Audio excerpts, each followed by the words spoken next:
pas mus ypatinga šventė. Mūsų knygyne svečiuojasi didis Lietuvos žmogus Algimantas Čekuolis. Metras 67. Gražios popietės.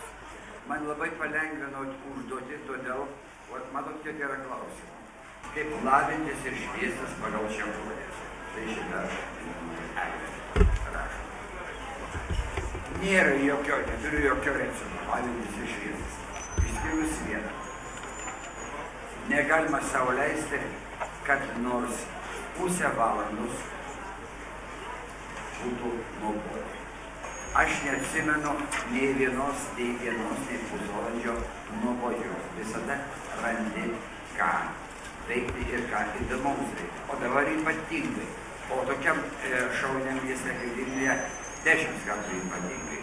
Neturi kas skaityti, įsijungti kompiuterį. Po visą pasaulį pagrindinė. Galima pasivaikščioti, pasigimnastikuoti. Tai ir yra būdas lavintis ir šviestis. Žiūrėkit, jeigu žmogus išnaudos kiekvieną pusvalandį ir kiekvieną dieną tai bus, kiekvieną savaitę ir visus metus, jis niekur nedings, turės būti šviesus ir išmintingas. Kaip leidžia laisvalaikis?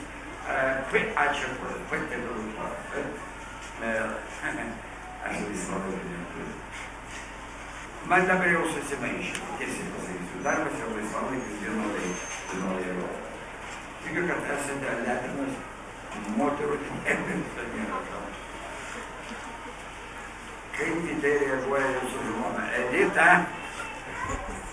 Puikiai. Puikiai. Aš manau, ko vertas vyras, kurį moteris nebežiūri. Tai gerai? Kokie žemės ateitį išpranašautumėt jūs atskleidžiate žemė po 100 metų. Oi, pasimatėme Eglę po 100 metų, bet jūs malonu pasakyti, ar pataikiau ar ne. Be jokios abejonės gerą ateitį ir prašom negalvoti kitaip. Kodėl? Kas bebūtų, kiek mūsų ar daugės, ar mažės, ar bus per daug, ar per mažai, žmonės yra neišpasakyti protingos būtybės. Darome klaidas, darome kvailystę, darome kiaulystę, žudom, bet kiek nedaug. Pasakyti, čia esate ją, daug žydų. Buvo stalinizmas, buvo hitlerizmas, buvo viduramžiai. Bet žiūrėkit, kaip ropojam, kaip lipame iš to, kaip energingai iš to visko lipame. Kada atsirado internetas?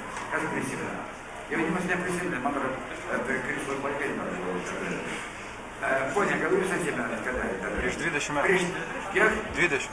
Ne, prieš 10. Nu, iš tikrųjų, buvo išrastas prieš 20, bet į Lietuvą atėjo. O dabar jau be jo, jau negalima gyventi, automobiliai, namai, finansai, ką čia kalbėti? Žinote, kad informatika padvigubėja, kas 72 valandas dvigubai visame pasaulyje. Kas 72 valandas jau padvigubėja. Dar tik tai kiekybiškai, iš dalies kokybiškai, o nuopamos dabar prognozės, kad nedaugiau kaip 20-30 metų ne ta kibernetika, koja dabar vyraus, o biologinė kibernetika, tai čia auginama. Bus galima išsiauginti savo namuose, kokį nori, pavadinti kompiuterį, kokius, šipsai padėti. Bet tai absoliučiai realu. Ir kokį nori maistą. Nežlugs nuo oro kaitos žmonija. Ir net nuo branduolinio ginklo, net jeigu ir sprogi branduolinis ginklas, net jeigu buvo što Japonijoje, bet Nagasaki, Hirosimoj, jokių pėdsakų. Ir žmonės nereikia jokių pėdsakų. Žmonė yra per didelė, žmogaus organizmas per daug komplikuotas. Gerai, Černobylio katastrofa. Nedaug dėlė. Kas pasakys, kiek tai žuvo žmonių? Kiek? 500 milijonų. Kas tai žuvo? Nu, drąsiai. 3 milijardai. Daug. 50. 3 milijardai. 50. Ir tai gelbėtojų, kurie malūnsparniai skraidė virš pačio šito sprogusio bloko ir pylė cementą į tas skyres. Ir žinoma, ir jų lavonai ten radioaktyvūs. Visi kiti buvo sužeisti radioaktyvumu ir paskui įsigydė. Čia taip pat kaip kulka. Jeigu jau rūšė iš karto, tai paskui galima išgydyti. Ko didžiuojatės gyvenime labiausiai? Kad prasigėrė, kad gyvenau iki 77,5 metų ir tas faktas. Kodėl niekas nesako, kad neatrodo. Niekas sakyti, aš šį parduodas. Ką tik perskaitė? Tai buvo parašyta? Knygoje. Pasiteko. Tai reikia sakyti, neatrodo, kad mano tai. Tikrai, 3 kartus laikę skandalų. Vieną kartą aviakatastrofą. Nepatyriau, buvo ant ribos. Porą kartų didžiulis kvailystės dariau. Šokinėja visi į vandenį, Klaipėdoje, jūrininkauja.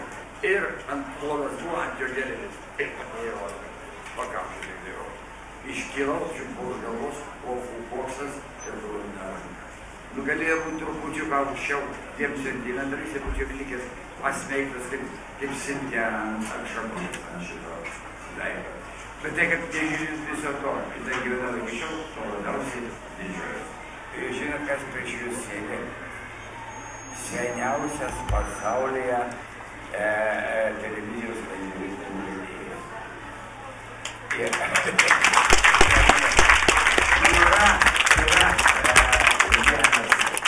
laikingas Amerikoje, žinot? Ačiū visiems labai už klausimus ir mes kartu su Lono Algimantu išrinkome iš tikrųjų iš viršadėtas 3 laimėtojus. Tai Eglė Valiuškevičiūtė iš tikrųjų uždavusiai daugiausiai klausimų įteiksime. Ir geriausių. Geriausių.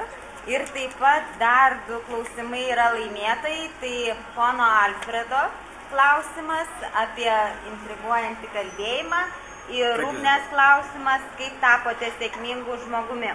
Jeigu esate čia, tai prašom prieiti, tikrai iškart gausite ir knygą su autografu. Jeigu nėra, mes turim jūsų telefonus ir taškus. O kitą savaitgalį taip pat